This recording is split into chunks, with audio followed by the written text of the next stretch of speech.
Amen. This is a cry of God that He says I must bring to the people, to the church. Yeah.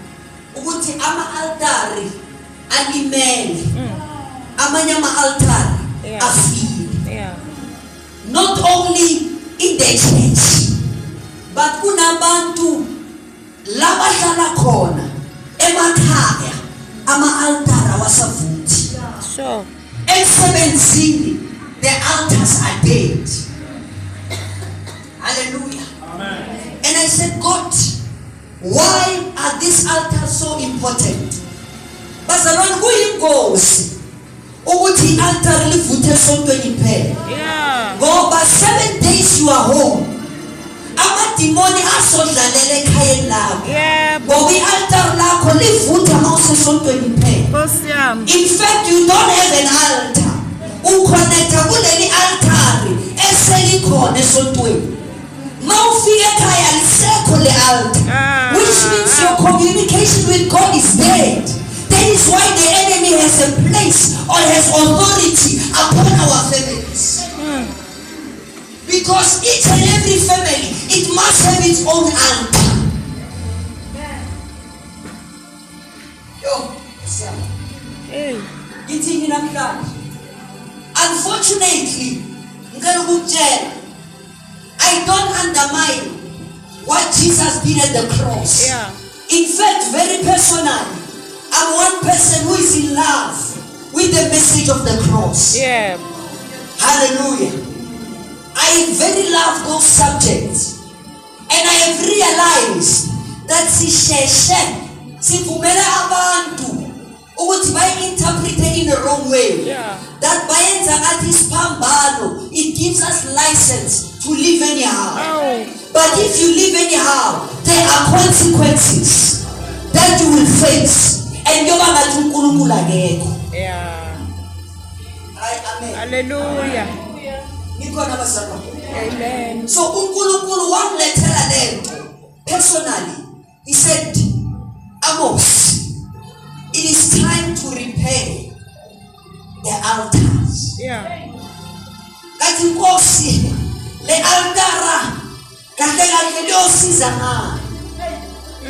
Uthi uNkulunkulu, what is an altar? Yeah. It's a place where two spirits meet. Ngamanye amazwi, uNkulunkulu, he cannot meet you anywhere. He meets you at the altar. Yeah. No, but God is omnipotent. God is everywhere. But I want to tell you the truth. God, even in the Bible, there were specific places accessible. Yeah. Nanoma ngabakhona umhlaba wonke, but there are certain locations God selects ukuthi abonakale khona. Yeah. Akabonakali nanoma ukuphi. Yeah.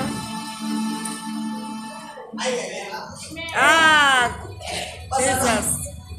Ingakho ne-Pentecost, he gave them a direction. Yeah. Athi hambani niye kuphi? Niyolinde eJerusalem. Yeah. Ngoba umoya ingcwele nanoma ngayehla emhlabeni, Yeah. angeke ayehlele noma ubani. Yeah. Ufuna ukwehlela kuphi?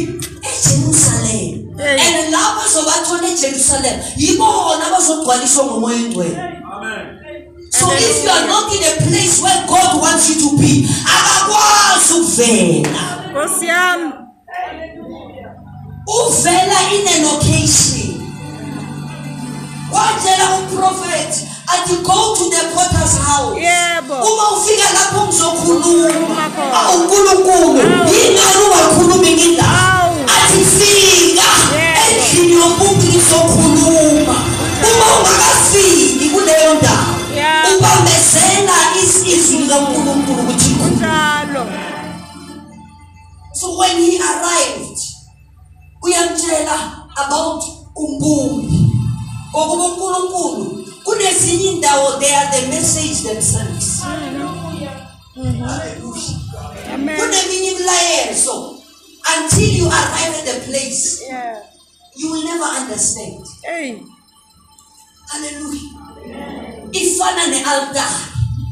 Uma ungakafiki kuleli altar, awukwazi ukuzwa ukuthi kahle kahle uNkulunkulu ufuna. Yeah. Now the altar sikhuluma ngalo There's no way we can have an altar without a sacrifice. Yeah. But kunesikhathi siphila kiso asidingi inkukhu ukuthi sakhe altar, asidingi imbuzi ukuthi sakhe altar, asidingi inkomo ukuthi sakhe altar, kodwa thina we are the sacrifice. What kind of an altar is God looking for?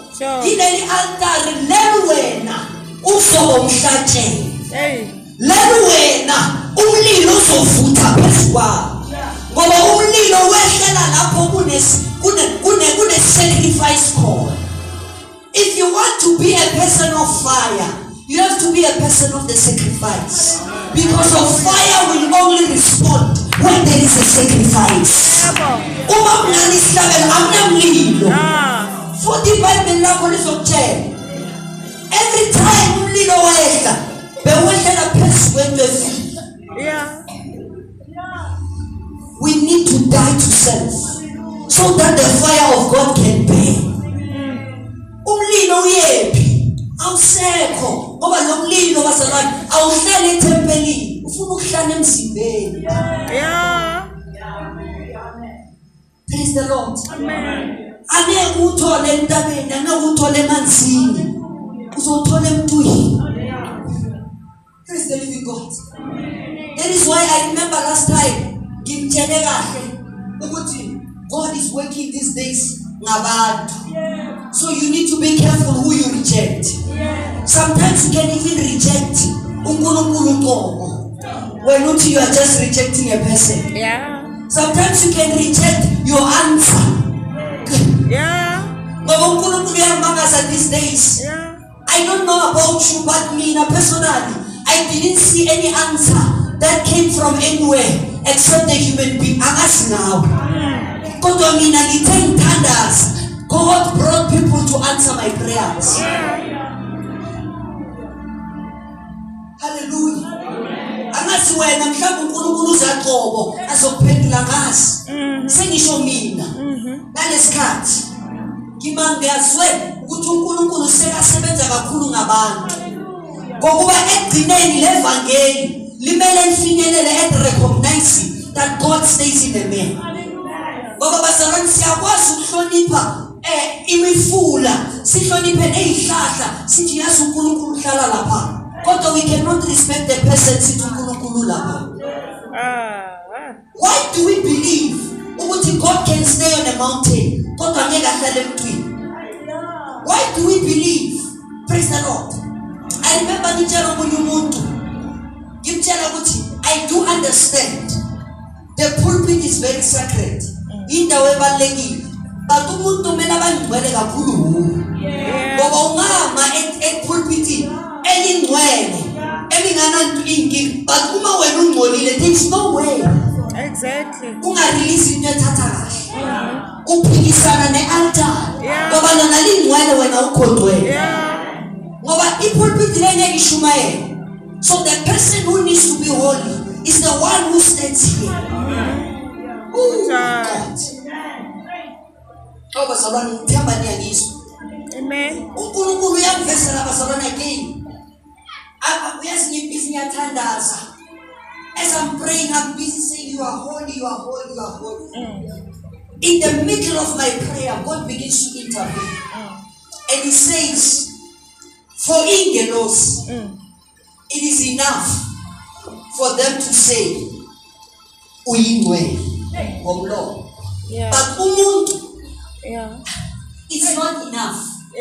Ukuthi uvule umlomo wakho uthi ngwe. Ngoba when I'm expecting you to demonstrate that holiness. So uma uthi ngwele is not enough to God. He wants you to be holy. Demonstrate that holiness. Hallelujah. Oh. Praise the Lord. Amen. But it is very simple to shout holy. But reject to be holy. Ulula ukuthi baba uyingcwele but thina singafuni ukuba ngcwele. So uNkulunkulu has chosen us to demonstrate to the world what is holiness. not for us to just preach, but for us to demonstrate what is holiness. Permit me to deliver the message of God. Bazalwane, we have many preachers in this generation, but we have very few people who are doers of the word. Abekho abantu abasayenzayo iBhayibheli noma izwi likaNkulunkulu. Mina unfortunately, when I was born again, ngiyathanda ukufakaza ukuthi ngasindiswa ngalenkathi lesabusa nama-home cell nenkonzo zabomama. Praise the Lord. My mother would carry me every time to prayer. Glory be to Jesus. But he always took me there. And I want to tell you the truth. They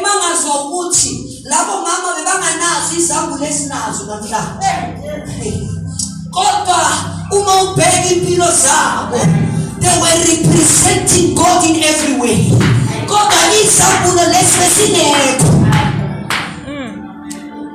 umuntu bekabangcwele aphila impilo engcwele ngevesi elilodwa ukuthi uJehova ungumalusi angiyosaba lutho. What is wrong with this generation? Sinamavesi amaningi, but we don't see the character of God.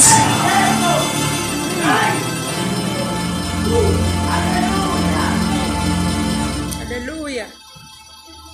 God is calling us. Kuti singagcwali ngamavesi. Sisesiphikisane ngawo. Let us demonstrate. Hallelujah. The word of God. I remember one time. Ngezufaka isibeni inwebu. Lichaza ukuthi bekunomunye ubaba obake bamcela ukuthi sizoba nenkonzo enkulu.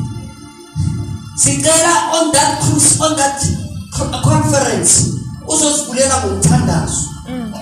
Ingekuthi lo baba wathi makafika ekhaya, bathi bayamphakela, athi cha angidli leviki. Ngoba ngifakiwe ku program. Bafika abantwana bakhe, bathi hawu ufaka ku program usho ukuthi uyoshumayela. Athi cha, ngiyovula ngomthandazo. Iviki niyaphela, barawa baba uyasibuza walamba phela wena uyikhehla. Ungazi uthandazela ukuyovula ngomthandazo. Ungazi usila ukudla ukuyovula ngomthandazo. Umuntu kumele azilungise phela yini ozophatha isu. Athi cha. Ithi nceku mabafika enkonzweni babiza lenceku bathi uzovula ngomthandazo. Wafika wathi uNkulunkulu. Wafika wathi bayethe moyeko. Wafika wathi wena wisu. Lithi makaqeda umthandazo. The entire service yagcwala ngomlilo. Nalozo shumayela athi kanti udlule bani. Ngoba ngiyawuzwa umlilo khona.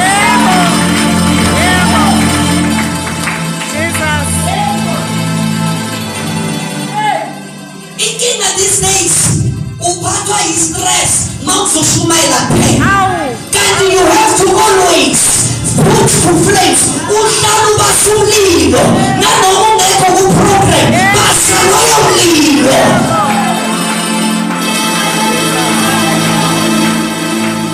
Hallelujah. Wena uManqelo uyamkhumbuza lithi iBhayibheli umphaphopho uthe makahamba ayofuna inkuni zokubasa umlilo. Lithi iBhayibheli inyoka yambamba esandleni. And hallelujah.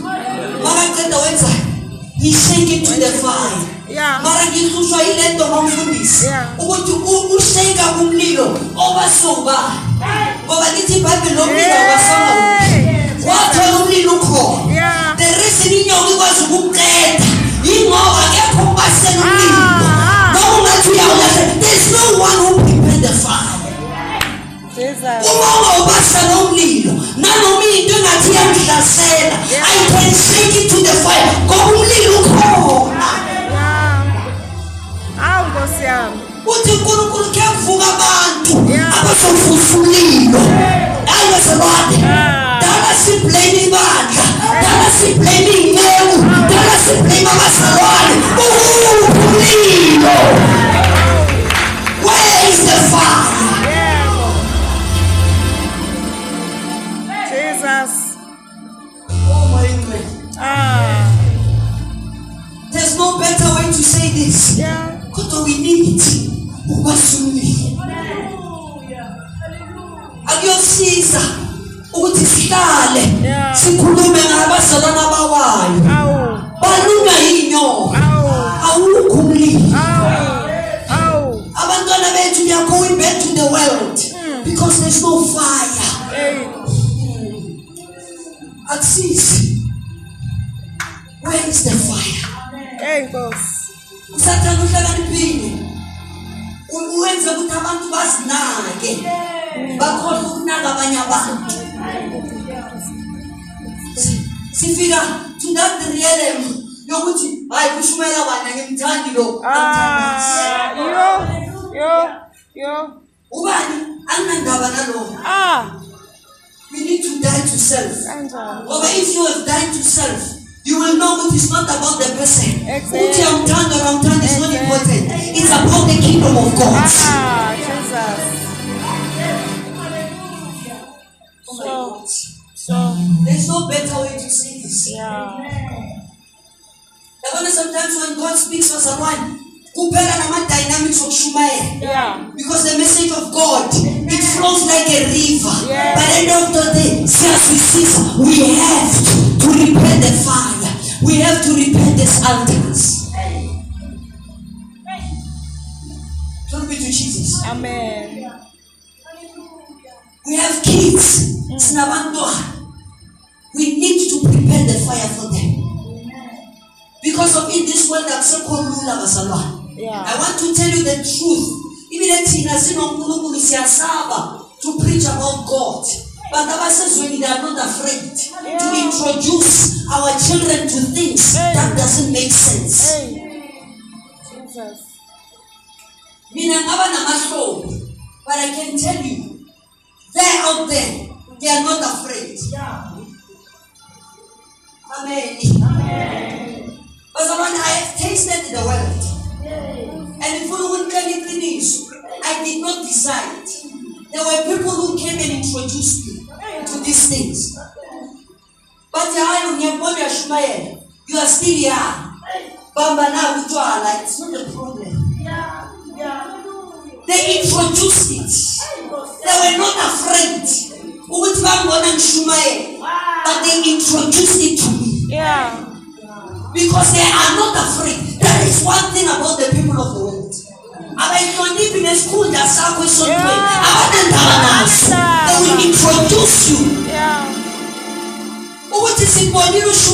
They don't care. It will not good, but good again, yes. They are who we are called. They are not afraid. When I want to ask them, we also put us charger in. And Mama to us charger now we are that. Praise the Lord. Amen. In these days, I'm very ni sawa kapula sana. Baba numunyumunda kula. Ati ngero mthandazo. Azabana I could not even jigaji. Baba dala since shumayeza. Antitatu Jesu. Anafu. Apilezwe namtshela straight. Ajabana le wiphethi mbi. Isazokhulisa unfortunately. And nami I am tired of praying for someone who does not take their life serious. Or before Snatanda said, now meet us halfway. Our boss who come with your flower, then put the burden to us to perform a miracle. Caesars are Dauda, no Tamanga Mukula call. And the Sifunu Tanda said, I'm fool. Amen. Praise the Lord. This is another version. Unfortunately, less is cut. So we want to communicate. Let the Kumbunga Sabi let the Gutias charge. Because let the Gutias charge, it has made us to be quiet. None of us born to night to Kumisa. Yeah. awukwazi ukuthi Monday to Monday awulale ekhaya and then mawunenkinga ucabanga ukuthi hawo bazalwane just hawo bazalwane mawuthishintsha athi uyamjaji mina ngizekho ukuthi ungithandazele kuphela bafuna ukuphila kuphela abamfuna umnikazi wokuphila lesikhathi ephila kiso I am very sour futhi angisawathola amakhole kakhulu ngisizile yazi uyozudawute noNkulunkulu uthi mara Nkosi kunini ngithandaza lokudakalungi abanye bayahamba balanda izinto uzona lezinto ungazazi ukuthi basithatheni. Before you pray for a person ngicela ukukhuza uNkulunkulu uthi ngimthandazele na. Praise the Lord. Amen. Because some of us we even put our lives in danger by interfering nezinto singazazi. Abantu abanye they need quick cash. Simkake ahamba ilandele nyoni imkake aze kuwe. Awubusi awucheki nokuthi kwenzakalani. Esiphi isivumelwano esenziwe la ukuthi kube kanje. Wena ubekisa uzolimala. I have a friend of mine who took that for granted. Wash away his stroke in the pulpit at Praise the Lord. Amen. Only to find that no one to be before sinamsiza uyazilahla na uyamamkela uJesu then we can pray. Ungavela uthi mina nginamandla yebazalwa lezinto ziyalimaza ngoba you are going there without the permission of God. How can God protect you when He did not send you? The grace of God is available to those abathumileyo. Some of us asithunyanga. Siyaziyela. Bese sizolimala. Jesus. We are in a very tough times. Akusafani nakuqala. Praise the Lord. These are the times where we even interview umuntu agula. I think I interview you. Uze sifike la sifike njani? Angifuni ukulinyaza into engazazi. Amen. Amen. So nathi bazalwane we need what? Die to self also. Yeah. It means uma uNkulunkulu angakasho musu kuyenza ngokuyakwazi ukuyenza. Yeah. Yeah. Praise the Lord. Uma uNkulunkulu angakunika umlayezo akakunikanga. Yeah. There was one meeting. Ngeba bazalwane bangifakile post le. Wathula uNkulunkulu. Ngamnenga esingamnenga amangeni wonke. Athi mara Nkosi. Phela angikwazi ukufika le. Ithi phela uNkulunkulu Praise the Lord. Besiyalapha phambili uthe dumismala uthe. Hallelujah. Mangifika lapha uNkulunkulu wabeka ingoma yendumiso. Ngadumisa. Ngathi uqeda ukudumisa. Everyone was under the influence of the Holy Spirit. Sazi sayivala kanjalo. Angishongo lutho. Yeah. Yeah. If kube komuntu bekazovusa lama verse la esingashumela kuphela. Liyafutha le verse nyasi. Bebashayizana alethe na. Kanti uyobulala abantu you are outside of the will of God. Ungakhuluma angakakhulumanga. Bazalwane ayinto esingayenza. Sithunyiwe. Yebo. We cannot force. Praise the Lord. Amen. Because many of the people balinyazwa ukuthi we tried, we forced to speak uNkulunkulu angashongo lutho. Angakashongo. Yabona bazalwane there's something I want to do. Umama is very one person. Onke ngasibuza ukuthi mara kahle kukhona kanjani. Isimo bazalwane siphuthuma. Uthi bathi uNkulunkulu uthini athi mina ngisathandaza. Ngiyaphuthuma bazalwane. Adawa oba manje ngikukhulu ngisathandaza. Uthi lo mntwana phela angashona namhlanje athi mina ngisathandaza. Asibuza athi mara. Yeah. Why? Yeah. Phela ubi grace sinikiwe uvela uphuma uthi kanti next uzolimala. Certain people are not coming for help. It's a trap from the devil. Exactly. Amen. Amen. Bazalwane, abantu ukushumayela entendeni uzakukhombisa izinto. abantu bayaza lapha e-altar khona umuntu anyamalale uzokuthi kanti ngimbonile kusuku uma kuba umbeka isandla wazi ukuthi kulo mhlawumbe isibuku sila wena ubeka isandla iphela ngimbonile bekala akasekho since that day ngasaba ubeka isandla ngasaba ngathi because kuzala atathi umuntu ozala baphambili athi ngifuna uJesu aze ngempela ngempela abanye baza bagqoka imithi eminingi bathi lo siyaqeda ngayo wabeka isandla wamangala nomuntu bekavuthi kwenzakaleni ubeka umuntu wrong isandla is the Lord. Izwi likaNkosi is introducing us. Let us be the sacrifice to the altar. The very most important thing says of God. Yeah. Praise the Lord. Amen. Yeah. We can never fight. Yeah. We can never win against the enemy. Yeah. If our altars are not burning. Yeah. And God is concerned about our altars was a makai. Hey. Yes, these days I'm a demon. As Gehi. At the chilling escape. Because there's no fire. Praise the Lord. We need to restore. I think it's Joshua. Yeah. Yeah. But as for me, not the one. So of course, I want to be honest with you as a one.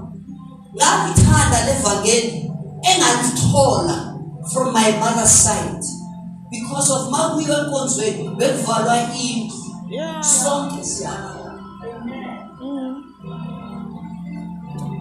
Uyathanda awuthandi sesontweni. Little did I know this was an altar that was built ukuthi kulo musi yakhona. Praise the Lord. Amen. Hallelujah. Amen. And that is why uma inkonzo iphuma akuna okulindile ekhaya ozokhipha emoyeni. Niyasiza nalendiko. Usuka uvutha yabona ukuseke njani ukulindile le angisho ngene yakhe inkonzo usangena nje uyathethiswa yesa usazi nokuthi kwenzakalani. So to prevent such things sonke asikhonzeni sana sifike ekhaya ngomoya owodwa ngoba kubuhlungu uvutha kangaka uyazi ukuthi mangifika ekhaya ngizomeditate on the way. How can you show umuntu also make a show ukuthi uyakhona ukuthi bebathi Hey. akumunye ubona ukuthi lo uyamfuna lo. Praise the Lord. Can we restore those altars in our families? Praise the living God. Because of uNkulunkulu bazalwane is in the business of restoring imindeni. God wants to restore families, and not just families, godly families. Praise the Lord. These days, Aksana, there's Emaka, it's a problem. Inking as in need because of the family on its own. It's not standing right. Hallelujah. I mean, I don't want to lie as a one. If there was once upon a time, that unity in the family. Even myself, putting CDC over the didn't matter at that time. I used to enjoy Uber Day more than it. And I ended up being taught, being introduced into certain things. Because at the spirit it was better than home. It is not healthy to enjoy a party more than a kind. That thing is not right. Yes, I enjoy. This is not the right thing. But if he enjoys out there, what is it that they are going to teach him? My God.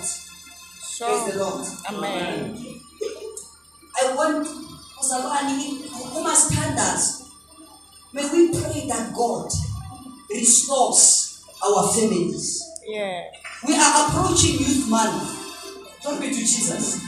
If there is one thing that we are going to win the youth to church is if we can have solid and lovely homes. Amen. If umntwana bazalwane does not know the true version of love from ekhaya, bazomnikeza uthando olungekho le ngaphandle elizomkhipha endleleni. Amen. The reason why we are easily deceived, not we are important ukuthi lento akusuthanda, but iyakwazi ukuba here, even if it looks like it, as long as ibonakala njengathi uthanda, they fall for such. So what do?